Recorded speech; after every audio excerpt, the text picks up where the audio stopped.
Hello दोस्तों, कैसे हो आप। मैं आशा करता हूं आप लोग बहुत बढ़िया होंगे, मस्त होंगे, ज़बरदस्त होंगे और आप लोगों का प्रिपरेशन बहुत बेहतर ढंग से चल रहा होगा।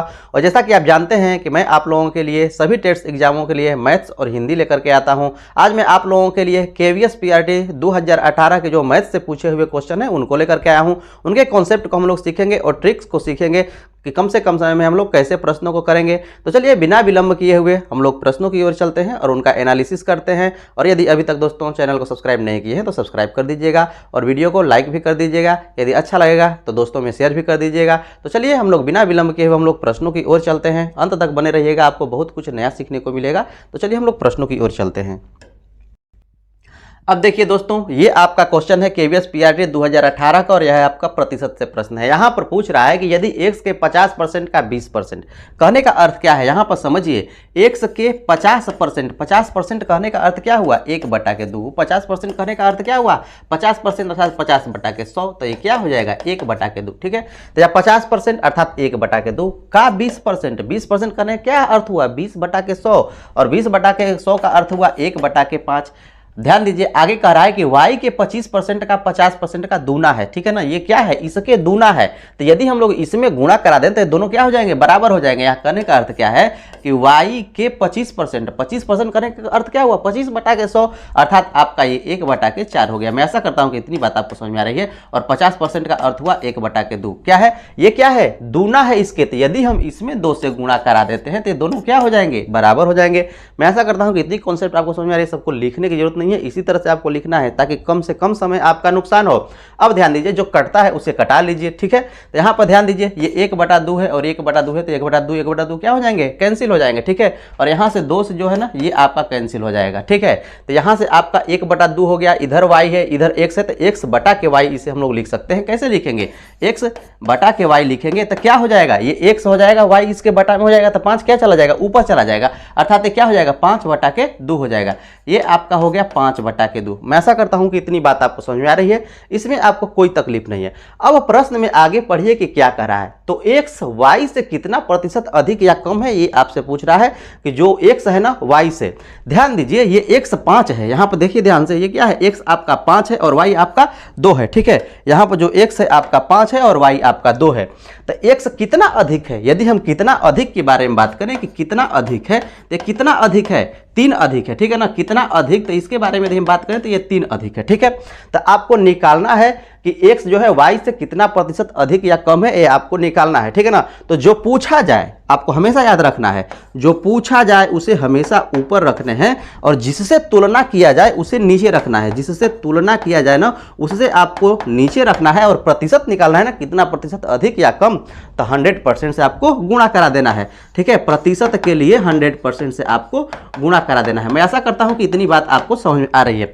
अब ध्यान दीजिए, यहां पर आपसे पूछा क्या जा रहा है, पूछा जा रहा है कि x जो है y से कितना अधिक है। तो कितना अधिक है, 3 अधिक है। तो पूछा जा रहा है इसके बारे में, तो 3 ऊपर हो जाएगा।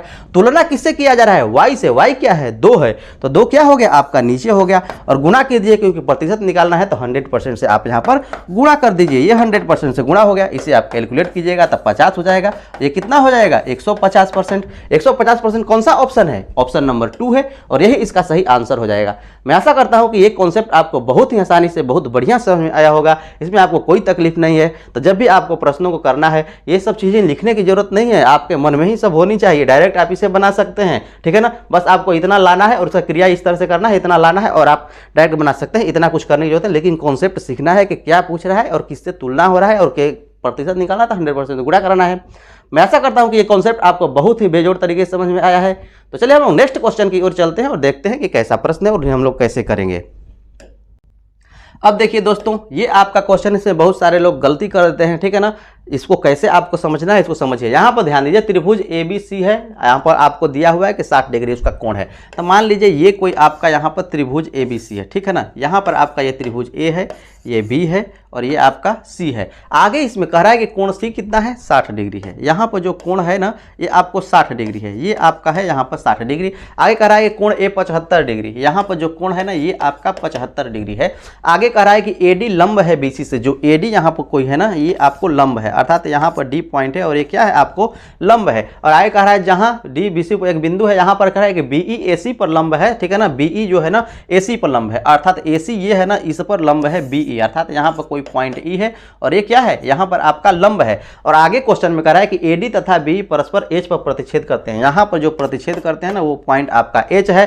तो कह रहा है कि कोण सी एच डी, ध्यान दीजिए यहाँ पर क्या कह रहा है, कोण सी एच डी कह रहा है, सी एच डी अर्थात इस कोण के बारे में बात कर रहा है। आपको यहाँ से जो आपको जाएगा रेखा ना, यहाँ पर जो आएगा इस कोण के बारे में बात कर रहा है कि ये सी एच डी क्या होगा, इसके बारे में आपसे पूछ रहा है। आसानी से आप बता सकते हैं, कैसे बताइएगा, ठीक है, इसको आपको ध्यान से देखना है। अब ध्यान दीजिए यहाँ पर क्या है, ये 60 डिग्री कोण है, ये 90 डिग्री कोण है, ये 90 डिग्री कोण है, तो ये क्या एक बन रहा है, चतुर्भुज बन रहा है, यहाँ पर आपको चतुर्भुज बन रहा है। और आप जानते हैं कि चतुर्भुज के चारों कोणों का योग कितना होता है, 360 डिग्री होता है। यहाँ 90 है, यहाँ 90 है, 180 हो गया, ठीक है ना, इनका योग 180 हो गया, अर्थात इनका योग और इनका योग भी 180 होगा, इसमें कोई आपको तकलीफ नहीं है। इनका योग और इनका योग भी आपको 180 होगा, क्योंकि इसका योग आपको हो गया 180, तो टोटल का 360, अर्थात इनका और इनका योग भी 180 होगा। यहाँ पे यदि 60 है तो इस टोटल कोण के बारे में यदि हम बात करें, इस टोटल कोण के बारे में, तो ये कितना हो जाएगा, 120 डिग्री हो जाएगा, ठीक है। यहाँ पर जो हो जाएगा कोण ना वो आपका 120 डिग्री होगा, ये आपका हो गया 120 डिग्री। मैं ऐसा करता हूँ कि इतनी बात आपको समझ में आ रही है। अब जब आपका यहाँ पर 120 डिग्री हो गया है ना, अब जब आपका 120 डिग्री हो गया तो अब विचार कीजिए, ध्यान दीजिए, यहाँ पर आप विचार कीजिए। इस तरह से आप डायरेक्ट कहेंगे कि 60 डिग्री है, आधा आधा काट दिया, ये 30 डिग्री, ये 30 डिग्री हो गया, तो 60 डिग्री ये वाला कोण इसके पूछ रहा है, तो 60 डिग्री हो गया, 60 डिग्री इसका ऑप्शन नंबर 1 इसका सही आंसर हो गया। लेकिन इसके पीछे का कारण समझिए कि क्यों इस 60 डिग्री होगा। ये आधा आधा काटने का मतलब नहीं है, यहाँ पर बात समझिए क्या है मैटर यहाँ पर ये है कि इस चतुर्भुज में ध्यान दीजिए, ये चतुर्भुज है ना, और इस चतुर्भुज में ये कोण भी 90 डिग्री है, ये कोण भी 90 डिग्री है, और ये जो आपका रेखा है ये दोनों क्या है, कॉमन है दोनों में, ये जो है आपको दोनों में कॉमन है। अब जब दोनों में कॉमन होंगे तो ये त्रिभुज और ये त्रिभुज क्या होंगे, समरूप होंगे, ये आपको RHS से आपको समरूप हो जाएंगे, ये RHS से आपको समरूप हो जाएंगे। एक राइट जो एंगल है इस राइट एंगल के बराबर हो जाएगा, और जो इसका हाइपोटेनस दोनों में कॉमन है, जो ये क्या है, कर्ण है, इस त्रिभुज के लिए ये कर्ण है और इस त्रिभुज के लिए भी यही कर्ण है, तो ये दोनों क्या है, कॉमन है, तो इसलिए क्या होंगे, समरूप होंगे। ध्यान दीजिए यहाँ पर जो आपको ये दोनों त्रिभुज है ये दोनों समरूप होंगे, समरूप नहीं बल्कि सर्वांगसम होंगे, समरूप गलती से कहा गया है, ये दोनों क्या होंगे, सर्वांगसम होंगे। अब जब आपका यहाँ पर सर्वांगसम होंगे तो आप जानते हैं कि ये कोण तब क्या होगा, इस कोण के बराबर होगा, ये कोण इस कोण के बराबर होगा और ये कोण इस कोण के बराबर होगा। मैं ऐसा करता हूं कि इतनी बात आपको समझ में आ रही है। अब जब ये बराबर कब होंगे, जब ये 60 डिग्री पूरा है तो ये 30 डिग्री होगा, ये 30 डिग्री होगा, ये 60 डिग्री होगा, ये 60 डिग्री होगा, अर्थात ये वाला कोण कितना हुआ, 60 डिग्री, जो कि ऑप्शन नंबर 1 है और यही इसका सही आंसर हो जाएगा। मैं ऐसा करता हूं कि ये कॉन्सेप्ट आपको बहुत ही अच्छी तरह से समझ में आई है, इसमें आपको कोई तकलीफ नहीं हुई है। तो चलिए हम लोग नेक्स्ट क्वेश्चन की ओर चलते हैं, ठीक है, अंत तक बने रहिएगा, बहुत कुछ नया सीखने वाले हैं आप लोग। तो चलिए हम लोग अगले प्रश्न की ओर चलते हैं। अब देखिए दोस्तों, ये आपका क्वेश्चन है, ये भी आपको बहुत ही आसान है, इसको लेकर सीखना पड़ेगा कैसे हो रहा है, इसको आप सीखिएगा तभी आप बना पाइएगा, नहीं तो गलती करिएगा।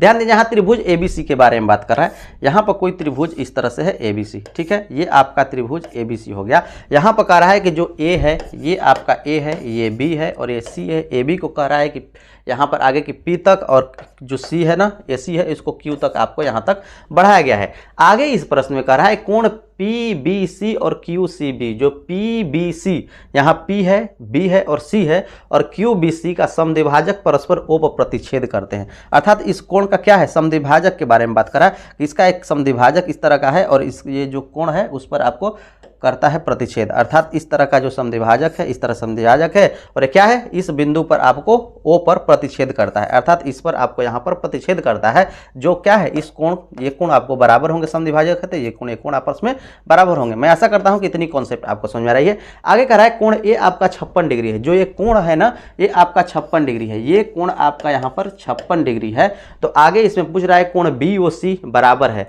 कोण BOC अर्थात इस कोण के बारे में बात कर रहा है कि BOC कितना होगा। कहने का अर्थ है कि ये वाला कोण आपसे पूछ रहा है कि ये कोण कितना होगा, इसी के बारे में आप बताइए। आसान है, बता सकते हैं। ध्यान दीजिए, यहाँ पर एक बात मैं आप लोगों को बताना चाहता हूँ, ये क्या है, ये यहाँ से जो है ना, ये जो है इससे हम लोग एक वृत्त खींच सकते हैं इस तरह से। इसमें एक कॉन्सेप्ट है, इसको मैं आपको बताऊंगा। और यहाँ पर ध्यान दीजिए, ये जो कोण है, इस कोण का यदि समद्विभाजक को बात करें तो यहाँ आएगा, और इस कोण के यदि हम समद्विभाजक की बात करें तो यहाँ आएगा, और इसका सेंटर ये होगा, ठीक है ना। ये आपका इन सेंटर होगा, और ये वृत्त इन सभी भुजाओं से होकर के जाएगी, ठीक है ना। इन सभी भुजाओं का यहाँ पर टच नहीं कर रहा है, इसको मैं टच करा दे रहा हूँ, ठीक है। यहाँ पर इसको इस जो वृत्त जाएगा इस तरह से जाएगा, और जो यहाँ पर वृत्त है, जो ये यहाँ पर जो सेंटर है, वो वृत्त आपका इस तरह से होकर के जाएगा, ठीक है। अर्थात इसका सेंटर ये हो गया और इस वृत्त का सेंटर ये हो गया। मैं ऐसा करता हूं कि इतनी बात आपको समझ में आ रही है। यहाँ पर 56 है, यहाँ पर ये है। यदि हम इस कोण के बारे में बात करें और इस कोण के बारे में बात करें, ये दोनों कोण एक ही तरीका से निकलेंगे। कैसे निकलेंगे? तो यदि हम इस कोण के बारे में बात करें, ध्यान दीजिएगा यहाँ पर, यदि इस कोण के बारे में बात करें तो इसका फॉर्मूला होता है, क्या फॉर्मूला होता है? ये फॉर्मूला होता है, ध्यान दीजिए यहाँ पर 90 प्लस कोण A/2, जो कोण A है ना उसके बटा में 2 कर दीजिएगा तो ये कोण निकल जाएगा। और यदि इस कोण के बारे में यदि हम बात करें कि ये कोण कितना होगा, तो वो प्लस होता है, ये आपका माइनस होता है, 90 माइनस A/2। मैं ऐसा करता हूं कि इतनी बात समझ में आ रही है। और जो A है ना, ये एक कोण होता है, इसको आपको याद रखना है कि यदि ऐसी स्थिति आ जाए, उस स्थिति में इस कोण को यदि निकालना होता तो 90 प्लस A/2 अर्थात 56 का आधा कर देते, जोड़ देते, तो इस कोण का माप निकल जाता। और यदि यहाँ पर ये कोण आपको पूछा जाए, ठीक है ना, बाह्य वृत्त का कोण यहाँ पर आपसे पूछा जाए, तो उस स्थिति में आपको 90 माइनस A/2 हो जाएगा, ठीक है। तो 90 क्या है? 90 हो गया। आपको A कितना है? 56 है, और 56 का आधा कीजिएगा तो कितना होगा? 28 होगा।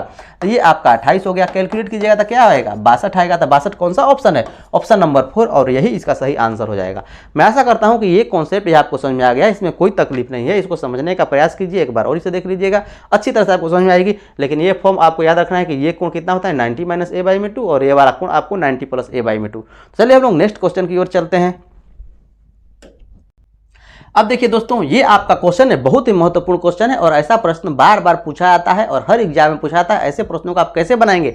ध्यान से देखिए, प्रश्न कह रहा है कि इस आयतन का एक आपका घन है जो कि बड़ा है, और इसी घन को छोटे छोटे 8 बराबर घनों में बांटा गया है, ठीक है ना। यहाँ पर ध्यान दीजिए, यदि हम इसके आयतन के बारे में बात करें तो इसकी भुजाएं मान लगते हैं बड़ा A है, तो AQ बराबर कितना हो जाएगा? ये आपकी भुजाएं हो जाएंगी, और इसका आयतन आपका 65 और आपका यहाँ पर 6 हो गया। मैं ऐसा करता हूँ कि इतनी बात आपको समझ में आ रही है। अब ध्यान दीजिए, यहाँ पर यदि हम छोटे घन के बारे में बात करें तो छोटे घन की भुजाएं यदि A हैं तो AQ बराबर छोटा घन का आयतन हो जाएगा। मैं ऐसा करता हूँ कि इतनी बात आपको समझ में आ रही है। अकॉर्डिंग टू क्वेश्चन के अनुसार समझिए कि प्रश्न कह रहा है। प्रश्न कह रहा है कि इसका आयतन क्या है? इसके आयतन के बराबर है, लेकिन 8 बराबर भागों में काटा गया है, तो काटे हुए तो उसी के आयतन के बराबर होंगे ना। अर्थात जो यहाँ पर AQ हो जाएगा वो आपको यहाँ पर 8 इंटू AQ के बराबर हो जाएगा। छोटे घन के 8 से गुणा कर दे, ये छोटे घन का आयतन AQ हो जाएगा। जो छोटा है ना, इसका आयतन आपका यहाँ पर AQ हो जाएगा। तो इसमें 8 छोटे छोटे बराबर भागों में बांटा गया था, 8 गुना इतना बराबर इतना हो जाएगा। मैं ऐसा करता हूँ कि इतनी बात आपको समझ आ रही है। अब इसको हम लोग लिख सकते हैं, क्या लिख सकते हैं? AQ और बटा के AQ, इस तरह से लिख सकते हैं ना, और बराबर हम लोग लिख सकते हैं 8 बटा के 1। इसमें कोई आपको तकलीफ है? ऐसा हम लोग लिख सकते हैं। अब ऐसा जब हम लोग लिख सकते हैं तो इसका हम लोग घनमूल निकाल लेते हैं। तो घनमूल निकालेंगे तो क्या आएगा? A बटा के A बराबर 2 बटा के 1, अर्थात 2 अनुपात 1 आ गया। मैं ऐसा करता हूं कि इतनी बात आपको समझ में आ रही है। ध्यान दीजिए, ये जो 2 हो जाएगा ना, ये जो बड़ा वाला अथू है आपका, क्या कहलाता है? आपका घन है, इसका भुजा हो जाएगा। और ये जो है एक छोटे वाले का हो जाएगा। ये किसकी भुजा हो जाएगी? बड़े की भुजा हो जाएगी। और ये जो हो जाएगी ये छोटे की भुजा हो जाएगी। मैं ऐसा करता हूं कि इतनी बात आपको समझ में आ रही है। आपको यहां पर निकालना क्या है? यहां पर उनको निकालना है कि मूल घन के पृष्ठ क्षेत्रफल, अर्थात इनके पृष्ठ क्षेत्रफल के बारे में आपको निकालना है ना, कि पृष्ठ क्षेत्रफल का अनुपात कितना हुआ। ध्यान दीजिए, मूल घन के पृष्ठ क्षेत्रफल का छोटे 8 घनों के कुल मिलाकर पृष्ठ क्षेत्रफल का अनुपात क्या होगा, ये आपसे पूछ रहा है। ध्यान दीजिएगा, यहां पर यही आपसे पूछ रहा है। तो यहां पर ध्यान दीजिए, इसके यदि हम लोग पृष्ठ क्षेत्रफल के बारे में बात करें तो घन का पृष्ठ क्षेत्रफल आप जानते हैं कि 6 इंटू भुजा स्क्वायर होता है, ठीक है ना। पृष्ठ क्षेत्रफल का अनुपात, ठीक है, अनुपात आपको निकालना है, अनुपात निकालना है, ठीक है, अनुपात निकालना है। तो क्या करेंगे? यहां पर 6 इंटू भुजा स्क्वायर, 6 इंटू भुजा स्क्वायर कहने का अर्थ क्या है? ध्यान दीजिए, यहां पर भुजा स्क्वायर कर दिए, और बटा के ये भी 6 इंटू भुजा स्क्वायर ही होगा, ठीक है, ये भी 6 इंटू भुजा स्क्वायर ही होगा, ठीक है, भुजा स्क्वायर ही होगा। लेकिन कैसे? ध्यान दीजिए, 6 गुना भुजा स्क्वायर, 6 गुना भुजा स्क्वायर। लेकिन यहाँ पर जो छोटे हैं ना, यहाँ पर सिर्फ 6 गुना भुजा स्क्वायर करेंगे तो सिर्फ एक इसका घन का आपको निकलेगा पृष्ठ क्षेत्रफल, जो कि 8 बराबर भागों में कर रहा है ना, तो आपको एक घन का निकलेगा। लेकिन 8 घन है ना, 8 घनों से तुलना हो रहा है, अर्थात 8 से आपको यहाँ पर गुना कराना पड़ेगा। अब बस इसी को कैलकुलेट करना है, 6 गुना भुजा स्क्वायर। इसके लिए भुजा कितना है? 2 है, तो 2 हो गया, इसका स्क्वायर हो गया। और यहाँ पर 8 इंटू 6 इंटू इसके लिए भुजा कितना है? 1 है, तो 1 हो गया, 1 का स्क्वायर 4 हो गया और इसी को आपको कैलकुलेट करना है। ध्यान दीजिए 6 से 6 कैंसिल हो जाएगा, ये 4 और दूना क्या हो जाएगा आपका 8 हो जाएगा। मैं आशा करता हूं कि इतनी बात आपको समझ में आ रही है। अर्थात ये क्या हुआ 1/2 तो कितने अनुपात में है, 1:2 के अनुपात में है, तो ऑप्शन नंबर 1 इसका सही आंसर हो जाएगा। मैं आशा करता हूं कि ये भी कॉन्सेप्ट आपको बहुत ही बढ़िया से बहुत ही आसानी समझ में आ गया होगा, इसमें आपको कोई तकलीफ नहीं है। चलिए हम लोग नेक्स्ट क्वेश्चन की ओर चलते हैं और उसके कॉन्सेप्ट को सीखते हैं। अंत तक बने रहिएगा, आपको बहुत सारे नए चीज आपको सीखने को मिलेंगे। चलिए हम लोग अगले प्रश्न की ओर चलते हैं। अब देखिए दोस्तों, ये आपका क्वेश्चन है सिंप्लीफिकेशन का। ऐसा प्रश्न भी आपसे पूछा जा सकता है। ऐसे प्रश्नों को आप कैसे बनाएंगे, ध्यान दीजिए यहाँ पर पावर क्या है, माइनस है, यहाँ पर पावर माइनस है। तो आपको यह हमेशा याद रखना है कि यदि किसी भी संख्या का पावर माइनस हो ना, इसको प्लस करने के लिए 1 के बटा में लिख दीजिए। तो 1 के बटा में लिख दीजिएगा तो क्या हो जाएगा, यहाँ पर जो पावर है उसका 1 हो जाएगा। यहाँ पर कुछ नहीं है तो 1 है, इसको पलट देना है। तो पलट दीजिएगा तो 1 के बटा में हो जाएगा, पलट दीजिएगा क्या हो जाएगा 1 के बटा में हो जाएगा। अर्थात इसको पलट देना है, जो यहाँ पर संख्या है उसका पावर पॉजिटिव करना है, पलट देना है, बस इतना ही आपको काम करना है। अब ध्यान दीजिए यहाँ पर जो है आप कैसे इसे कैलकुलेट करेंगे। ये 81 है, ये 16 है, ठीक है। यहाँ पर जो 81 है 16 है तो क्या हो जाएगा, ये पलट जाएगा, अर्थात 16 ऊपर हो जाएगा, 16 क्या हो जाएगा ऊपर हो जाएगा और नीचे कितना हो जाएगा आपका 81 हो जाएगा और इसका पावर आपको 3/4 हो जाएगा, ठीक है। उसी तरह से यहाँ पर इसमें भी आप वही काम करेंगे, क्या हो जाएंगे पलट जाएंगे, पलटिएगा तो क्या हो जाएगा ऊपर 9 हो जाएगा और नीचे आपको कितना हो जाएगा 25 हो जाएगा और इनका पावर आपको कितना हो जाएगा 3/2 हो जाएगा। उसी तरह से यहाँ भाग है तो भाग भी यहाँ पर कर लीजिए। यहाँ पर देखिए 5/2 है ना, तो ऊपर हो जाएगा 2 और नीचे हो जाएगा 5। मैं आशा करता हूं कि इतनी बात आपको समझ में आ रही है, इसमें आपको कोई तकलीफ नहीं है। अब इसी को आपको कैलकुलेट करना है। ध्यान दीजिए यहाँ पर, क्या ध्यान दीजिएगा यहाँ पर, ध्यान दीजिए ये 16 है और ये 81 है, यहाँ पर 3/4 है। इस 16 को हम लोग क्या लिख सकते हैं 2 के पावर 4 और 3 को भी क्या 81 क्या लिख सकते हैं 3 के पावर 4, ठीक है। तो यहाँ पर हम लोग लिख सकते हैं ना कि 2 और बटा के 3 के पावर क्या हम लोग लिख सकते हैं 4 और इसका पावर है 3/4। क्या होता है इसका पावर आपको यहाँ पर 3/4 है, इसका पावर 3/4 है। और आगे देखिए इस प्रश्न में यहाँ पर ध्यान दीजिए उसी तरह से ये आपको 9 है, ये 25 है, इसे हम लोग लिख सकते हैं 3 और बटा क्या लिख सकते हैं आपको 5 और इसका हम लोग कर सकते हैं स्क्वायर और इसका आपको दिया हुआ है कि इसका भी पावर आपको कितना है 3/2 है तो 3/2 हो गया। भागा है तो भागा क्या कीजिएगा गुणा में बदल दीजिएगा, भागा गुणा में बदलता है तो ऊपर का नीचे और नीचे का ऊपर हो जाता है। अर्थात क्या हो जाएगा ऊपर 5 चला जाएगा, अर्थात 5 और बटा के 3 का पावर आपको क्या हो जाएगा यहाँ 5/2 के पावर आपको क्या हो जाएगा यहाँ पर 3 हो जाएगा। मैं ऐसा करता हूँ कि इतनी बात आपको समझ में आ रही है। अब जो कटता है उसे कटा लीजिए, जो बचता है उसे बचा लीजिए। जो कटता है उसे कटाइए, 4 से 4 क्या हो जाएगा कैंसिल हो जाएगा, 2 से 2 क्या हो जाएगा कैंसिल हो जाएगा। जब पावर हो तो पावर आपस में क्या होते हैं गुणा होते हैं, ठीक है। तो यहाँ पर आपको गुणा हो जाएगा। अब ध्यान दीजिए ये आपका है, इसमें क्या है गुणा के रूप में सब में है, सभी आपको गुणा है, तो इसको आपको कैलकुलेट कर लेना है। कैसे कैलकुलेट कीजिएगा, ये 2/3 के पावर कितना है 3 है। ध्यान दीजिए यहाँ पर ये 2/3 के पावर अब क्या बचेगा 3 बचेगा, गुना ये 3/5 के पावर क्या बचेगा 3 बचेगा, 3/5 के पावर क्या बचेगा आपका 3 बचेगा और उसी तरह से गुना 5/2 के पावर क्या बचेगा 3 बचेगा। ये 5 और बटा के 2 है, इसका भी पावर आपका 3 बचेगा। हर जगह पावर समान है तो सभी क्या हो सकते हैं कट सकते हैं, सभी यदि कट रहे हैं तो कटा दीजिए, क्योंकि पावर समान है उसमें आपको कोई तकलीफ नहीं है। तो आप कटाइए, देखिए कट रहे हैं कि नहीं कट रहे हैं। ध्यान दीजिए 3 के पावर 3 है, पावर 3 है तो सब जगह समान है, तो यहाँ 3 से ये 3 आपका कैंसिल हो जाएगा, ये 5 से ये 5 कैंसिल हो जाएगा, ये 2 से 2 कैंसिल हो जाएगा। जब सब कैंसिल हो जाएगा तब बचेगा क्या 1। अब एक कौन सा ऑप्शन है, ऑप्शन नंबर 2 है और यही इसका सही आंसर हो जाएगा। मैं ऐसा करता हूं कि ये भी कॉन्सेप्ट आपको समझ में आ रही है। तो इतना आपको यदि आपको इसका नॉलेज है तो इतना कुछ लिखने पढ़ने की जरूरत नहीं, डायरेक्ट आप इसे बना सकते हैं मन में ही। इसका कैलकुलेशन डायरेक्ट यहाँ पर आप कर सकते हैं कि 3/2 हो गया, इसका डायरेक्ट आप यहाँ पर मन में ही कैलकुलेशन कर सकते हैं कि ये 3/2 हो गया, ये आपको 3/2 हो जाएगा। यहाँ पर आपको कट करके सब बरोबर हो जाएगा। मैं ऐसा करता हूँ कि इतनी बात आपको समझ है, लेकिन इसके लिए आगे की वाली बात आपको जाननी पड़ेगी कैसे कैसे हो रहा है, इसलिए आप ऐसे कर सकते हैं, कोई दिक्कत नहीं है। तो चलिए हम लोग अगले प्रश्न के चलते हैं। मैं आशा करता हूं कि आपको बहुत बढ़िया समझ में आ गया है। अब देखिए दोस्तों ये आपका क्वेश्चन है और इस क्वेश्चन में आपसे क्या पूछ रहा है इसको ध्यान से पढ़िएगा, नहीं तो गड़बड़ा जाइएगा। यहां पर ध्यान दीजिए प्रश्न क्या कह रहा है, ABCD में कोण C आपको 102 डिग्री है। यहां पर चतुर्भुज ABCD के बारे में बात कर रहा है। एक चतुर्भुज बना लीजिए कि ये आपका ABCD है, ठीक है। ये आपका A हो गया, ये आपका B हो गया, ये आपका C हो गया और ये आपका D हो गया। और यहां पर कह रहा है कि जो कोण C है वो 102 डिग्री है, अर्थात इस कोण के बारे में बात कर रहा है कि ये आपका है 102 डिग्री, ठीक है। और आगे कर रहा है कोण D 58 डिग्री है, अर्थात जो ये कोण है ना आपका 58 डिग्री है। और आगे इसमें कह रहा है कोण ए और बी के समद्विभाजक परस्पर पी पर मिलते हैं। अर्थात जो ये कोण है और ये कोण है दोनों का समद्विभाजक परस्पर पी पर मिलते हैं। अर्थात ये कोण इसके बराबर होगा समद्विभाजक है तो, और ये कोण इसके बराबर होगा समद्विभाजक है तो। मैं आशा करता हूं कि इतनी बात आपको समझ में आ रही है, इसमें आपको कोई तकलीफ नहीं है। अब ध्यान दीजिए, अब इसमें आपसे पूछ रहा है कि कोण P जो है ना आपको क्या है, अर्थात इस कोण के बारे में आपसे पूछ रहा है कि ये कोण कितना है। आप आसानी से बता सकते हैं, लेकिन ध्यान दीजिएगा कैसे बताइएगा। यहां पर इस चतुर्भुज के लिए बारे में बात करें तो चतुर्भुज के चारों कोणों का योग 360 डिग्री होता है, ठीक है। अब यहां पर ये कोण और ये कोण दिए हुए हैं, तो ये कोण और ये कोण का योग कितना हो गया, ध्यान दीजिए, यहाँ 102 है, 58 है, अर्थात यहाँ पर 160 डिग्री हो गया। इस कोण का योग दोनों का 160 डिग्री हो गया, अर्थात जो बचे दो कोण है उनका योग कितना होगा। जब ये दो कोण 160 डिग्री हो गए तो बचा कितना, 360 में से 200 डिग्री, अर्थात कोण ए और कोण बी का योग, अर्थात यदि हम बात करें यहाँ पर कोण ए और प्लस कोण बी का योग, वो कितना हो जाएगा आपका 200 डिग्री। मैं आशा करता हूँ कि इतनी बात आपको समझ में आ रही है, इसमें आपको कोई तकलीफ नहीं है। ये कितना है आपको 200 डिग्री है, और इन्हीं कोणों का आपको माप निकालिएगा तभी आगे वाला कोण आपका प्राप्त होगा। कोण क्या है, आधा है, तो इसमें क्या कीजिए 2 से भाग दे दीजिए सभी में, तो 2 से भाग दीजिएगा तो ये कोण ए बाई में 2 हो जाएगा और ये कोण आपका बी बाई में 2 हो जाएगा, और ये इसमें 2 से भाग दीजिएगा तो ये आपको 100 डिग्री हो जाएगा, 200 का आधा। मैं ऐसा करता हूँ कि इतनी बात आपको समझ में आ रही है।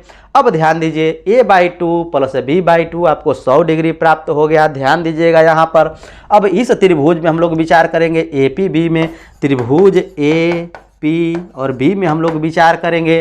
तो ध्यान दीजिए, इस त्रिभुज में ये कोण क्या है, ए बाई 2 है, और ये भी कोण क्या हो जाएगा, बी बाई 2 हो जाएगा। और आपको पता हो गया कि ए बाई 2 और बी बाई 2 क्या होंगे, 100 डिग्री होंगे। तो इस सभी कोण का योग कितना होगा, 180 डिग्री होगा, क्योंकि त्रिभुज के तीनों कोणों का योग कितना होता है, 180 डिग्री होता है। तो इनका कोण कितना होगा आपको, 180 डिग्री होगा इनका योग। ध्यान दीजिए यहाँ पर, तो ये कोण है, तो ये कोण क्या हो जाएगा, ए बाई के 2 और प्लस कोण बी बाई के 2 और प्लस कोण व्हाट, जो आपको निकालना है उसी के बारे में आपसे पूछ रहा है ना, प्लस व्हाट बराबर कितने होंगे, 180 डिग्री होंगे। मैं ऐसा करता हूं कि इतनी बात आपको समझ में आ रही है। इस त्रिभुज में हम लोग विचार कर रहे हैं एपीबी में, ठीक है। तो इतने बराबर कितना होगा, 180 डिग्री होगा। और आप जानते हैं कि ये ए बाई 2 और प्लस बी बाई 2 कितना है, 100 डिग्री है, तो घटा दीजिए, वाट का वैल्यू आपको निकल गया। यहाँ वाट बराबर क्या हो जाएगा, 80 डिग्री हो जाएगा, ठीक है। अब 100 इसमें से घट जाएगा, ये 100 का वैल्यू है, 180 में 100 घट जाएगा, 80 डिग्री निकल जाएगा, ठीक है ना। तो सिर्फ आप इतना कॉन्सेप्ट आप जानते हैं तो इतना कुछ करने की जरूरत नहीं है, डायरेक्ट आप बता सकते हैं कि ये 160 डिग्री है तो इन दोनों का कोणों का योग 200 डिग्री होगा। अब 200 डिग्री होगा तो क्या है, आधा आधा है, तो ये 100 डिग्री हो जाएगा। अर्थात इन दोनों कोणों का योग जब 100 डिग्री हो जाएगा तो जानते हैं कि त्रिभुज के तीनों कोणों का योग 180 डिग्री होता है, तो ये कोण 80 डिग्री हो जाएगा। तो ऑप्शन नंबर 3 इसका सही आंसर हो जाएगा। मैं ऐसा करता हूं कि ये भी कॉन्सेप्ट आपको बहुत ही बढ़िया से, बहुत ही अच्छी तरह समझ में आ गया है। चलिए हम नेक्स्ट क्वेश्चन की ओर चलते हैं और उसके कॉन्सेप्ट को सीखते हैं। अब देखिए दोस्तों, ये आपका क्वेश्चन है, बहुत ही महत्वपूर्ण प्रश्न है, और ऐसे प्रश्नों का आप कैसे करेंगे, ध्यान से देखिएगा, नहीं तो गड़बड़ा जाइएगा। यहाँ पर है कि रमन ने एक वस्तु 8% लाभ पर बेची, क्या कि 8% लाभ पर बेची। यदि यह वस्तु 150 अधिक मूल्य पर बेची जाती तो लाभ आपका यहाँ पर 14% होता है। यदि 150 रुपये अधिक पर बेची जाती तो लाभ यहाँ पर कितना होता, ध्यान दीजिए 14% होता। अर्थात यहाँ पे यदि 150 रुपये अधिक मूल्य पर बेचता तो 14% लाभ होता। इस तरह से 8% लाभ हो रहा है, तो यहाँ 150 किसकी वैल्यू हो जाएगी, 14% में से यदि हम लोग 8% को घटा दें तो ये कितना हो जाएगा, 150 हो जाएगा। मैं ऐसा करता हूँ कि इतनी बात आपको समझ में आ रही है, नहीं आ रही है तो ध्यान दीजिए। कह रहा है कि रमन ने एक वस्तु 8% लाभ पर बेची, यदि यह वस्तु 150 अधिक मूल्य पर बेची जाती तो लाभ 14% होता। क्या होता, लाभ 14% होता। अर्थात 14% माइनस 8% कितना है, 150 रुपया है। मैं ऐसा करता हूं कि इतनी बात आपको समझ में आ रही है। तो ये कितना हो जाएगा आपको, ये आपको 14 में से 8 घटाइएगा तो 6% बराबर 150 हो गया। मैं ऐसा करता हूं कि इतनी बात आपको समझ में आ रही है। यदि वह वस्तु 2650 पर बेची तो लाभ प्रतिशत यहाँ पर होता है, यहाँ पर क्या होता है इसी के बारे में आपसे पूछ रहा है। ध्यान दीजिए, यहाँ पर यदि वह वस्तु 2650 पर बेचता, यदि वह वस्तु 2650 पर बेचता, ध्यान दीजिएगा यहाँ पर आप ध्यान दीजिएगा कि 6% बराबर कितना है, 150 है। यहाँ पर 6% बराबर क्या है, 150 है। तो इसका क्या करना है, आपको 100% निकालना है। 100% निकालिएगा तो आपका मूल्य निकल जाएगा, ठीक है ना। जो आपका मूल्य है वो आपको निकल जाएगा, ठीक है। यहाँ पर आपका मूल्य निकल जाएगा, 100% निकालिएगा। तो जानते हैं चूंकि 1% बराबर इतना, चूंकि 6% बराबर इतना, इसलिए 1% बराबर 150 बटा के 6, इसलिए 100% बराबर इतना से गुणा करा दीजिए। अर्थात 150 और बटा के कितना हो जाएगा, 6, और गुना 100% निकालना है तो 100 से गुणा करा दीजिए। मैं ऐसा करता हूं, कितनी बात आपको समझ में आ रही है। इसे आप काट सकते हैं, काटिए तो कितना जाएगा, ध्यान दीजिए ये कितना हो जाएगा, 6 से काटिएगा तो 25 छक्का 150, ये हो जाएगा आपको 25, अर्थात 100% राशि कुल कितनी हो जाएगी, 2500 हो जाएगी। मैं ऐसा करता हूं कि इतनी बात आपको समझ में आ रही है, इसमें कोई तकलीफ नहीं है। अब ध्यान दीजिए मूल्य क्या है, 2500 रुपया है इसकी राशि, और यहां पर कह रहा है कि यदि वह वस्तु को 2650 रुपया में बेचता, क्या कह रहा है यहां पर, उसका मूल्य क्या है वस्तु का, 2500 रुपया है, लेकिन बेचता कितना, 2650 रुपया, और इसका मूल्य कितना है, 2500 है। तो यहां पर बेचता अर्थात बेचता तो कितना लाभ होता, 150 रुपये का लाभ होता, ठीक है ना। बेचता तो लाभ प्रतिशत क्या होगा, यहां पर आपसे पूछ रहा है, तो कितना का लाभ हो रहा है आपको, 150 रुपये का लाभ हो रहा है, ठीक है ना। यदि बेचता तो 150 रुपये का आपका लाभ होता। तो यहां पर प्रतिशत लाभ बताना है कि तो प्रतिशत लाभ कितना होता है ये आपको बताना है। तो आप यहां पर देख चुके हैं कि 6% बराबर क्या है, 150 है, अर्थात इस 150 के बराबर भी क्या हो जाएगा, 6% हो जाएगा। 6% क्या है, ऑप्शन नंबर 3 है, और यही इसका सही आंसर हो जाएगा। मैं ऐसा करता हूं कि इतनी बात आपको समझ में आ रही है, ठीक है। यदि नहीं समझ में आ रही है तो एक बार आप पुनः इसे समझने का कोशिश कीजिए। आपको निकालना क्या है, यदि वह वस्तु को 2650 रुपये पर बेचता तो लाभ प्रतिशत क्या होता, लाभ प्रतिशत क्या होता। तो आपको पूछ क्या रहा है, लाभ प्रतिशत आपसे पूछ रहा है ना कि लाभ, तो लाभ कितना हुआ, लाभ आपको यहां पर हो रहा है 150 रुपये का, लाभ कितना हो रहा है 150 रुपये का। तो जो पूछा जाए उसे ऊपर और जिसे तुलना किया जाए उसे नीचे, ठीक है ना, जिससे तुलना किया जाए उसे नीचे, और प्रतिशत निकालना है तो 100% से गुणा करा दीजिए। पूछा क्या जा रहा है, कितना लाभ, तो लाभ कितना हो रहा है 150, तो 150 हो जाएगा, ठीक है ना। और तुलना किससे किया जाएगा, इससे ना किया जाएगा 2500 से ना, तो ये आपको 2500 नीचे हो जाएगा, ये आपका 2500 नीचे हो जाएगा। प्रतिशत निकालना है 100% से गुणा करा दीजिए। अब इसी को आपको कैलकुलेट करना है, ध्यान दीजिए ये 2 शून्य से 2 शून्य क्या हो जाएगा, कैंसिल हो जाएगा, और 25 छः का कितना हो जाएगा, 150 हो जाएगा। अर्थात कितने प्रतिशत का लाभ निकालना है, 6% का लाभ हो जाएगा। मैं आशा करता हूँ कि इतनी कॉन्सेप्ट आपको बहुत ही आसानी समझ में आ गई है, इसमें आपको कोई तकलीफ नहीं है। तो चलिए हम लोग नेक्स्ट क्वेश्चन की ओर चलते हैं और वहां देखते हैं कि कैसे प्रश्न है उनको कैसे करना है। अब देखिए दोस्तों, ये आपका क्वेश्चन इसमें कह रहा है केंद्र O वाले एक वृत्त में जीवाएं AB और CD हैं। ध्यान दीजिए यहां पर कोई वृत्त इस तरह का है, ठीक है, और यहां पर इसका केंद्र O है और इसकी जीवाएं जो दी हुआ है वो आपको ABCD दिया है, माने ये जीवा AB है और ये आपका CD है, ठीक है ना। ये A हो गया, ये B हो गया, और यहाँ पर C हो गया, D हो गया। आगे कह रहा है और केंद्र के विपरीत और स्थित है, अर्थात केंद्र के दोनों क्या है, विपरीत और स्थित है। यदि AB 20 सेंटीमीटर है, यदि AB क्या है यहाँ पर आपका ये 20 सेंटीमीटर है, तो आगे इसमें कह रहा है कि CD 48 सेंटीमीटर है, ये आपका 48 सेंटीमीटर है। तो उस स्थिति में जियाओं के बीच की दूरी आपको 34 सेंटीमीटर है, अर्थात यहाँ पर जो इनकी जो दूरी है ना ये आपको 34 है। टोटल कितना है आपको 34 सेंटीमीटर है। और आगे प्रश्न में कह रहा है तो वृत्त का व्यास क्या होगा, अर्थात इस व्यास के बारे में पूछ रहा है कि ये व्यास आपका क्या होगा। इसी को आपको निकालना है, निकालना आपको आसान है, लेकिन कैसे निकालिएगा इसको आपको सीखिए। ध्यान दीजिए यहाँ पर क्या है, ये यहाँ पर है, यहाँ पर क्या है, ये लंब होगा, क्या है, इसको मिलाने वाली रेखा इस पर लंब होगा, अर्थात इसको 2 बराबर भागों में बांटेगा तो ये 24 हो जाएगा, ये भी 24 हो जाएगा, ठीक है। ये 24 हो जाएगा, 48 है तो 24 हो जाएगा, 24 हो जाएगा। उसी तरह से ये 20 है तो ये आपको 10 हो जाएगा और ये भी आपका 10 हो जाएगा। मैं ऐसा करता हूँ कि इतनी कॉन्सेप्ट आपको समझ में आ रही है। अब ध्यान दीजिए ये क्या है, आपको त्रिज्या है और ये भी क्या है, आपको त्रिज्या है, दोनों क्या होगी, आपस में बराबर होगी। मैं ऐसा करता हूँ कि इतनी कॉन्सेप्ट आपको समझ में आ रही है, इसमें आपको कोई तकलीफ नहीं हो रही होगी, ठीक है ना। ये क्या है आपकी यहाँ से जो जाएगी ना ये आपको त्रिज्या होगी और ये भी आपको त्रिज्या होगी, ठीक है। तो यहाँ पे दोनों की लंबाई क्या होगी, समान होगी। ये आपको r होगा तो ये भी क्या होगा r। देखने में लग रहा है कि कम बेसी है, लेकिन वास्तव में क्या होंगे, समान होंगे, क्योंकि त्रिज्या है, ये केंद्र है तो यहाँ से की दूरी वो भी त्रिज्या कहलाएगी और ये भी आपको त्रिज्या कहलाएगी। आगे आपसे पूछ रहा है कि अर्थात इसका क्या होगा, व्यास कितना होगा, अर्थात 2r के बारे में पूछ रहा है कि 2r कितना होगा, इसी को आपको निकालना है। अब ध्यान दीजिए यहाँ पर, अब त्रिभुज में ध्यान दीजिए। त्रिभुज में क्या ध्यान देना है कि इस त्रिभुज में यदि हम बात करते हैं, इसका केंद्र क्या है, कह रहा है कि ये O है। यदि केंद्र O है तो इसको हम लोग मान सकते हैं कोई भी P और Q कुछ भी मान सकते हैं कि ये पॉइंट आपका P हो जाएगा और ये वाला जो आपका पॉइंट हो जाएगा Q हो जाएगा, ठीक है। तो यहाँ पर ध्यान दीजिए इस त्रिभुज में यदि हम लोग बात करें OCQ में यदि हम लोग बात करें तो इस त्रिभुज में देखिए ध्यान से, यहाँ पर क्या है आपको 24 हो जाएगी एक भुजा, और यहाँ पर एक भुजा यदि हम लोग निकालते हैं तो मान लीजिए कि यहाँ से यहाँ तक की दूरी x है। क्या है, यहाँ से यहाँ तक की दूरी यदि ये x है तो यहाँ से यहाँ तक की दूरी आप आसानी से निकाल सकते हैं कि टोटल 34 है, तो ये आपको 34 - x हो जाएगा। मैं ऐसा करता हूँ कि इतनी बात आपको समझ में आ रही है।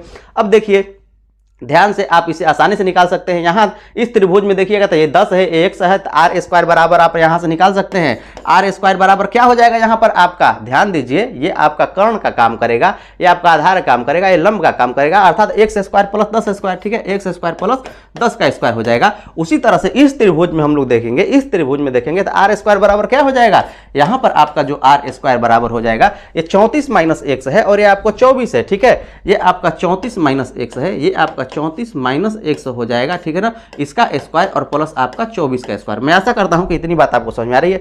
अब दोनों में देखिए आर स्क्वायर है, आर स्क्वायर है, दोनों क्या होंगे, आपस में बराबर होंगे, ठीक है, अर्थात यहां पर जो एक्स स्क्वायर प्लस 10 का स्क्वायर है वो बराबर हो जाएगा 34 माइनस एक्स के स्क्वायर से, ठीक है ना, और प्लस आपको 24 के स्क्वायर से। मैं ऐसा करता हूं कि इतनी बात आपको समझ में आ रही है, इसमें आपको कोई तकलीफ आपको नहीं होनी चाहिए।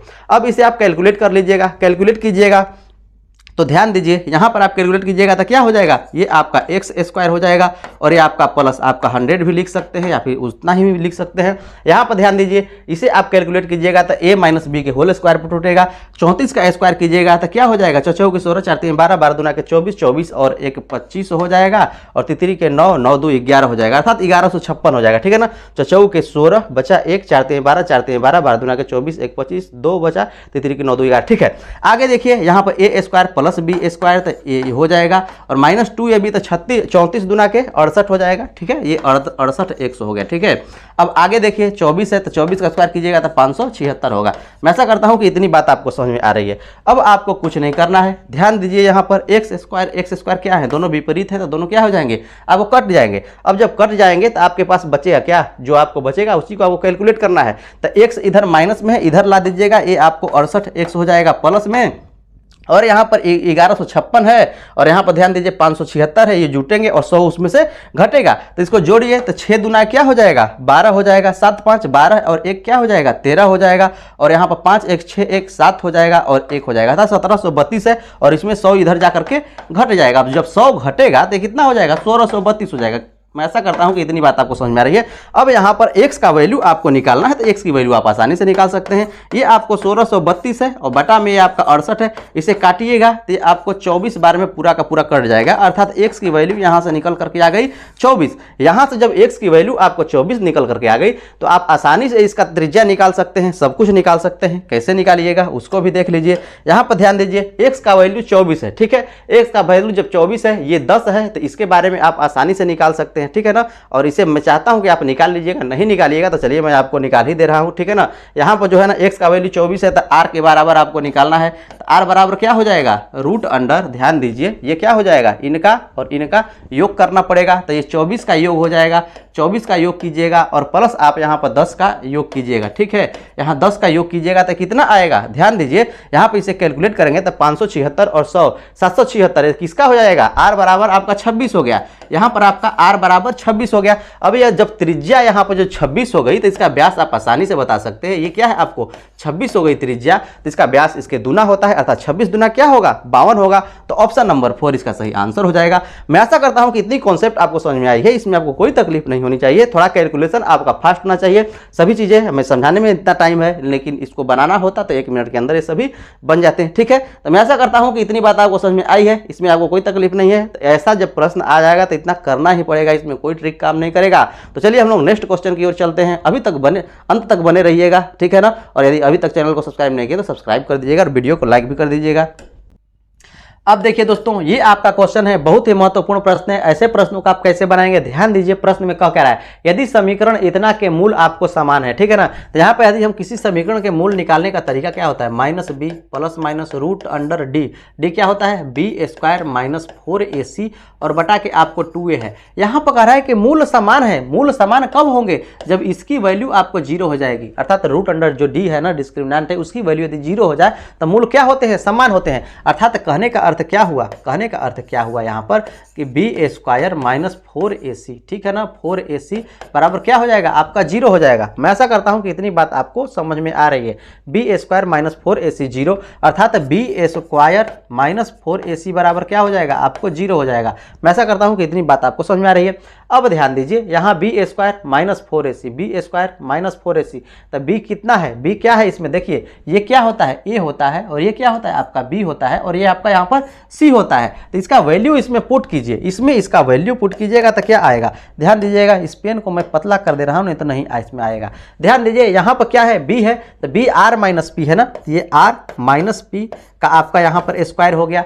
आगे यहाँ पर कह रहा है कि -4 ए का वैल्यू कितना हो जाएगा, क्यू माइनस आर, ये आपका क्यू माइनस आर ए की वैल्यू हो जाएगा, ठीक है ना, और ए का वैल्यू होगा और सी का वैल्यू आपको दिया हुआ है कि पी माइनस क्यू है। मैं ऐसा करता हूँ कि इतनी बात आपको समझ में आ रही है, पी माइनस क्यू है और इक्वल टू आपको 0 है। तो यहाँ पर आपको बताना है कि कौन सा इसमें सत्य है, यही आपको बताना है और इसी को आपको सोल्व करना है। कैसे सोल्व कीजिएगा, गड़बड़ा जाइएगा नहीं, आपसे होगा, अंत तक देखिएगा इसे ध्यान में कैसे सोल्व हो रहा है। यहाँ पर ध्यान दीजिए, इसको आप तोड़िएगा तो क्या हो जाएगा, A square plus B square minus 2ab। मैं ऐसा करता हूं कि इतनी बात आपको समझ में आ रही है, इसमें कोई तकलीफ नहीं है। आगे इसको आप कैलकुलेट कीजिएगा, ध्यान दीजिए ये क्या है 4 है ना, यहाँ पर 4 से गुणा भी करा सकते हैं और इस तरह भी आप करा सकते हैं। तो समझने के लिए थोड़ा इसको इस तरह से कर दीजिए, पहले इसको गुणा कराइए उसके बाद उसको गुणा कराइएगा। तो q से p में गुणा कराइएगा तो क्या हो जाएगा qp, ध्यान दीजिए यहाँ पर अब क्या हो जाएगा q और p हो जाएगा, इससे पुनः इससे गुणा कराइएगा तो माइनस क्यू स्क्वायर हो जाएगा, पुनः इससे गुणा कराइएगा तो माइनस आर पी हो जाएगा, पुनः माइनस वाले माइनस में गुणा कराइएगा तो क्या हो जाएगा आर क्यू हो जाएगा। मैं ऐसा करता हूँ कि इतनी बात आपको समझ में आ रही है और 4 से सब में गुणा करा दीजिएगा, 4 से क्या चाहिए सब में गुणा करा दीजिएगा तो आपको वैल्यू प्राप्त हो जाएगी। ध्यान दीजिए यहाँ पर क्या हो जाएगा, ये आर स्क्वायर प्लस ये आपका पी स्क्वायर हो गया, ठीक है, यहाँ पर माइनस 2rp हो जाएगा और माइनस 4pq हो जाएगा, ठीक है, और माइनस यहाँ पर माइनस माइनस क्या हो जाएगा प्लस क्यू स्क्वायर हो जाएगा, यहाँ पर भी क्या हो जाएगा प्लस हो जाएगा rp और माइनस यहाँ पर rq हो जाएगा। मैं ऐसा करता हूँ कि इतनी बात आपको समझ में आ रही है, इसमें कोई तकलीफ नहीं है। अब ध्यान दीजिए यहाँ पर क्या है आर स्क्वायर पी स्क्वायर और क्यू स्क्वायर, ध्यान दीजिए आर स्क्वायर पी स्क्वायर और क्यू स्क्वायर है, क्यू में भी क्या हो जाएगा यहाँ पर 4 से गुणा होगा, ठीक है, यहाँ पर आपको 4 से गुणा होगा, 4 यहाँ से छूट गया है, इसमें भी 4 से गुणा होगा, तो यहाँ पर भी 4 से गुणा होगा, यहाँ पर भी 4 से गुणा होगा और यहाँ पर भी 4 से गुणा होगा, यहाँ पर भी 4 से गुणा होगा, ये छूट गया है, इसे आप लिख लीजिए क्योंकि 4 यहाँ पर 4 सब में गुणा होगा। अब ध्यान दीजिए ये आर स्क्वायर पी स्क्वायर है ना, ये क्या है आपका, ये सभी क्या है 0 के बराबर में, यहाँ पर 0 भी छूट गया है, 0 भी लिख लीजिए। यहाँ क्या है ध्यान दीजिए ये आर स्क्वायर है, ये पी स्क्वायर है और यहाँ पर ध्यान दीजिए इसे हम लोग किस रूप में लिख रहे हैं, A square plus B square plus C square, अर्थात A plus B plus C के होल स्क्वायर के रूप में लिख रहे हैं। ध्यान दीजिए ये आर स्क्वायर है, ये पी स्क्वायर है, तो यहाँ पर क्या होना चाहिए क्यू है तो क्यू को लिख सकते हैं, लेकिन यहाँ पर एक सावधानी रखिएगा, इसको लिखने से समय इसको -2q लिखिएगा और इसका स्क्वायर कीजिएगा तो पुनः +4q हो जाएगा। मैं ऐसा करता हूँ कि इतनी बात आप सुनिए क्यों लिखा गया है, उसके बारे आगे आपको पता चल जाएगा कि ऐसा क्यों लिखा गया है। अब ध्यान दीजिए जब इतना आप लिख दिए तो उसके बाद इसमें कौन कट रहे हैं कौन नहीं कट रहे हैं उसको आप देखिए। यहाँ पर देखिए ये 2rp है, यहाँ पर कितना है 4rp है, ये माइनस में है ये प्लस में है, तो क्या हो जाएगा +2rp हो जाएगा, प्लस rp यहाँ पर है तो +2rp यहाँ पर हम लिख सकते हैं +2rp। इसको आप इसको कैलकुलेट कीजिएगा, ध्यान दीजिएगा यहाँ पर इसको आप यदि आप कैलकुलेट कीजिएगा इसको और इसको आप कैलकुलेट कर दीजिएगा तो प्लस है माइनस है तो 2rp हो गया। अब ध्यान दीजिए प्लस, अब आपको क्या आना चाहिए, ध्यान दीजिए A square plus B square plus C square plus 2ab plus 2bc तो प्लस 2bc। अब ये p और q आना चाहिए ना तो प्लस 2bc। यहाँ पर pq कितना है, ध्यान दीजिए यहाँ पर pq कितना है, यहाँ पर इसको p और q में यदि कीजिएगा तो pq कितना है, यहाँ पर ध्यान -4pq है तो -4pq है और q का वैल्यू आपको इतना है, तो इसे आप नहीं लिख सकते हैं, यहाँ पर आप लिख सकते हैं ना, यहाँ पर प्लस की जगह पर माइनस हो जाएगा, यहाँ पर इसको माइनस कर लीजिए तो यहाँ पर माइनस हो जाएगा। देखिए माइनस क्योंकि ये माइनस है तो ये आपका 2, ध्यान दीजिए यहाँ पर 2 हो जाएगा और यहाँ पर क्या होता है 2ab 2bc 2ca, तो 2c का वैल्यू कितना है 2bc, 2b इतना है और c इतना है, b इतना है और c इतना है, तो b इतना है c इतना है अर्थात p इंटू 2q, ठीक है ना, तो p इंटू आपका 2q हो गया, ये आपका p इंटू 2q हो गया, माइनस में हो जाएगा क्योंकि यहाँ पर 2q क्या है माइनस है तो इसलिए यहाँ पर आपको माइनस होगा। अब आगे ध्यान दीजिए, अब आगे आपका यहाँ पर क्या हो जाएगा, आगे अब 2 कर लिए, अब लास्ट करना है r, यहाँ दीजिए A square plus B square plus C square plus 2ab plus 2bc plus 2ca तो 2ca, ठीक है ना 2ca। तो यहाँ पर ca में क्या r और q आएगा, r और q कौन सा ऑप्शन है, r और q ये आपका ऑप्शन है ना, यहाँ पर -4rq अर्थात इसे भी हम लोग लिख सकते हैं, क्या लिख सकते हैं, यहाँ पर भी क्या होगा आपका माइनस ही होगा क्योंकि आपको ये माइनस है तो -2 हो जाएगा। आर क्यू, अर्थात आर कितना है, आर है, और क्यू कितना है आपको 2Q है, तो 2Q हो गया। मैं ऐसा करता हूं कि इतनी बात आपको समझ में आ रही है, इसमें आपको कोई तकलीफ नहीं है, ये आपको बात समझनी थी, मैंने इसलिए यहाँ पर आपको समझाया। अब ध्यान दीजिए, इसे हम लोग डायरेक्ट लिख सकते हैं किसके रूप में, a + b + c के होल स्क्वायर के रूप में। तो a का वैल्यू कितना हो जाएगा, r हो जाएगा, प्लस b का वैल्यू कितना हो जाएगा, p हो जाएगा। अब ध्यान दीजिए, यहाँ पर p हो जाएगा, P, R और P हो गया। अब Q का वैल्यू कितना है, -2Q है, तो ये क्या हो जाएगा आपको -2Q। तो यहाँ पर आपका ये हो गया -2Q, और इसका होल स्क्वायर बराबर 0 लिख सकते हैं, क्योंकि इसी को हम लोगों ने इसके रूप में लिखा है कि R + P अर्थात a + b + c के होल स्क्वायर पर, या फिर a + b - c के होल स्क्वायर पर हमने किया है। तो यहाँ पर आप इसके रूप में लिख सकते हैं, और उसको आप जो पावर है हट जाएगा, उधर 0 है तो हट जाएगा, अर्थात R + P - 2Q बराबर कितना आपको प्राप्त हुआ, 0 प्राप्त हुआ। यहाँ पर आपको इसी रिलेशन में आपको बताना है, अर्थात ये किसके बराबर है, P + R बराबर 2Q के बराबर है, जो कि ऑप्शन नंबर आपका बी है, ठीक है ना, ऑप्शन नंबर 2 है, और यही इसका सही आंसर हो जाएगा। मैं आशा करता हूं कि ये कॉन्सेप्ट आपको बहुत ही आसानी से समझ में आ गए हैं, इसमें आपको कोई तकलीफ नहीं है। तो ये आपको बहुत ही मैंने अच्छी तरह समझाया है, बहुत आपको स्लो समझाया है, और मैं ऐसा करता हूं कि ये आपको समझ में भी आया होगा। तो चलिए हम लोग नेक्स्ट क्वेश्चन की ओर चलते हैं, और उसे देखते हैं कि ये कैसा प्रश्न है, उसकी ओर हम लोग चलते हैं। अब देखिए दोस्तों, ये आपको क्वेश्चन है, यहाँ पे क्वेश्चन कह रहा है कि एक घनाभ की लंबाई, चौड़ाई तथा ऊंचाई का अनुपात आपको दिया हुआ है, ठीक है। तो मान लीजिए कि ये आपका घनाभ है, ये आपका इस तरह का ये आपका हो गया घनाभ, और इनके अनुपात दिया हुआ है लंबाई, चौड़ाई और ऊंचाई का, ठीक है। यहाँ पर जो लंबाई, चौड़ाई और ऊंचाई का यहाँ पर आपको अनुपात दिया हुआ है, तो लंबाई कह रहा है कि 1 के अनुपात में है, अर्थात 1 है, जो चौड़ाई है आपको 2 कह रहा है, और जो ऊंचाई है आपका 3 है। तो अनुपातिक राशि को हमेशा आप क्या कीजिएगा, x मान लीजिएगा, तो ये x हो जाएगा, तो ये क्या हो जाएगा 2x हो जाएगा, और ये आपको 3x हो जाएगा, ठीक है ना। मैं ऐसा करता हूँ कि इतनी बात आपको समझ में आ रही है। यहाँ कह रहा है कि इसका कुल पृष्ठ क्षेत्रफल इतना है, इसके पृष्ठ क्षेत्रफल के बारे में बात करें तो पृष्ठ क्षेत्रफल कह रहा है कितना, 1100 है, ठीक है। इसका पृष्ठ क्षेत्रफल आपको 1100 है। तो पृष्ठ क्षेत्रफल आप जानते हैं क्या होता है घनाभ का, 2 इंटू लंबाई इंटू चौड़ाई, ठीक है, LB BH HL होता है, ठीक है ना। तो LB ये हो गया L, ये हो गया B, BH और HL, तो इसको हम लोग गुणा कराएंगे तो LB कितना हो जाएगा 2x², ठीक है ना, ये 2x² हो जाएगा, प्लस BH, ठीक है, तो BH 3 दूना के 6x² हो गया, और फिर HL कितना हो जाएगा 3x, और ये x हो जाएगा, अर्थात 3x²। मैं आशा करता हूं कि इतनी बात आपको समझ में आ रही है, इसमें आपको कोई तकलीफ नहीं है, ठीक है ना। ये इसका पृष्ठ क्षेत्रफल हो गया। अब इसे आप कैलकुलेट आसानी से कर सकते हैं, कैसे कीजिएगा, ध्यान दीजिए, ये आपका हो गया 1100, ठीक है, ये 1100 हो गया, बराबर 2 गुना, इसे कैलकुलेट कीजिए 6 2 8 3 कितना हो जाएगा 11x² हो गया, ठीक है। यहाँ 11 से ये कट जाएगा 100 बार में, और 2 से 100 कट जाएगा 50 बार में, अर्थात जो x² की वैल्यू निकल करके आएगी यहाँ पर क्या आ गई 50 आ गई। मैं ऐसा करता हूँ कि इतनी बात आपको समझ में आ रही है, इसमें आपको कोई तकलीफ नहीं है। यहाँ से आप x की वैल्यू निकाल सकते हैं कि x बराबर √50 हो गया, ठीक है, ये x बराबर आपका √50 हो गया। लेकिन इस प्रश्न में कह रहा है तो इसका आयतन सेंटीमीटर में क्या होगा, तो शायद आयतन तो आप जानते हैं ना कि जो वॉल्यूम होता है क्या होता है LBH होता है, LBH होता है, अर्थात लंबाई, चौड़ाई, ऊंचाई। तो यहाँ पर आप देख चुके हैं कि x का वैल्यू √50 है, ठीक है, √50 है, तो यहाँ पर आप इसका वैल्यू रख दीजिए। तो L कितना है, ये है, B इतना है और H इतना है, तो इसमें आप वैल्यू रखिए। तो वैल्यू रखिएगा तो L कितना हो जाएगा √50 हो जाएगा, ठीक है, ये आपका √50 हो जाएगा, गुना B कितना हो जाएगा 2x है, अर्थात 2 × √50 हो जाएगा, ठीक है, ये 2 × √50 हो जाएगा, इंटू यहाँ पे कितना है 3x है, तो 3 × √50 हो जाएगा। मैं आशा करता हूँ कि इतनी बात आपको समझ में आ रही है, इसमें आपको कोई तकलीफ नहीं है, ठीक है। अब यहाँ पर ध्यान दीजिए, ये 50 है, 50 2 बार रूट है, तो ये क्या हो जाएगा आपको 50 हो जाएगा, एक रूट खत्म हो जाएगा, 2 है तो 2 आपको गुणा हो जाएगा, यहाँ पर 3 है तो 3 आपसे गुणा हो जाएगा। अब आगे देखिए, यहाँ पर √50 है, √50 कहने का अर्थ क्या हुआ 25 दूना के 50, और 25 में 25 क्या होता है 50 25, अर्थात 1 5 क्या हो जाएगा बाहर हो जाएगा, और रूट यहाँ पर 2 हो जाएगा। मैं ऐसा करता हूँ कि इतनी बात आपको समझ में आ रही है। अब इसी को आपको कैलकुलेट करना है, 50 दूना के 100 और 3 5 15, अर्थात कितना हो जाएगा 1500, और रूट आपका यहाँ पर 2 हो जाएगा। 1500 रूट 2 कौन सा ऑप्शन है, ऑप्शन नंबर 4 है, और यही इसका सही आंसर हो जाएगा, ठीक है। यहाँ पे यदि ये बात आपको नहीं समझ में आ रही है, जो √50 है, √50 कैसे हमने लिख दिया, ये √50 कहने का अर्थ क्या हुआ, ये √50 आपका यहाँ पर 2 × जो है 25 है ना, तो 25 5 × 5 है ना, तो 25 को हम लोग लिख सकते हैं ना कि 5 × 5, बाहर 5 हम लोग निकाल सकते हैं, √2 बच जाएगा, वही यहाँ पर 5 है, ठीक है। मैं ऐसा करता हूँ कि इतनी बात आपको समझ में आ रही है, इसका ऑप्शन नंबर 4 सही आंसर हो जाएगा। मैं ऐसा करता हूँ कि आज आपको सभी चीज़ें बहुत ही आसानी से, बहुत बढ़िया से समझ में आई होगी। यदि समझ में आई है तो वीडियो को शेयर भी कर दीजिएगा, लाइक भी कर दीजिएगा, और चैनल को सब्सक्राइब कर दीजिएगा। आज अभी के लिए इतना ही, मिलते हैं नेक्स्ट इंटरेस्टिंग वीडियो में, और यहाँ जो बाकी इसमें क्वेश्चन बचे हैं उनको हम लोग अगले वीडियो में करेंगे। तो देखने के लिए धन्यवाद। चलिए मिलते हैं हम लोग नेक्स्ट इंटरेस्टिंग वीडियो में।